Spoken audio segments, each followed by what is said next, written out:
Jambo ambalo tumeweza kulisema kwa mafanikio ni utekelezaji wa ilani ya Chama cha Mapinduzi ambayo imetekelezwa kwa miaka mitano, ikiwa na utawala wa Mama Samia Suluhu Hassan miaka 4.5.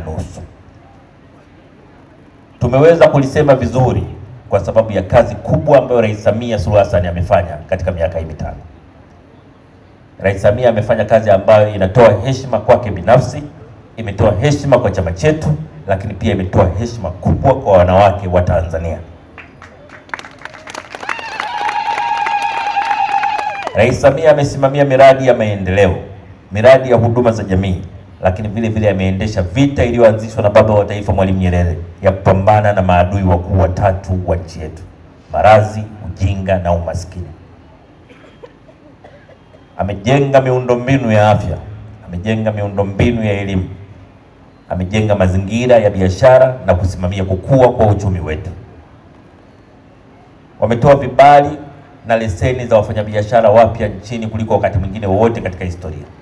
Lakini pia ni kipindi ambacho kimetoa wachimbaji wadogo wengi kuliko wakati mwingine wowote katika historia ya nchi yetu.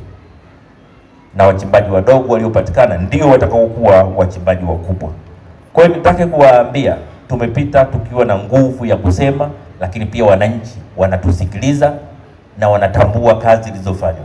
Kwa sababu kazi zilizofanywa na serikali ya Rais Samia Suluhu Hassan na serikali ya CCM sio kazi unazoweza kuzificha chini ya meza. Kila mtu anaziona. Na ndio maana kila tulipoenda wamesema sisi rais hatudai. Rais wetu sisi ndio tuna deni kwake.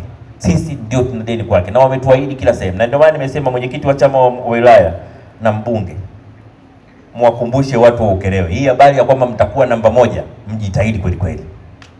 Mjitahidi kweli, kwa sababu kila wilaya inataka kuongoza kwa kura za Rais Samia, kura za mbunge na kura za madiwani wa CCM. Kila wilaya ya Tanzania inataka kuongoza na kila wilaya imeahidi kuongoza, lakini sisi tutafurahi Ukerewe mkiongoza.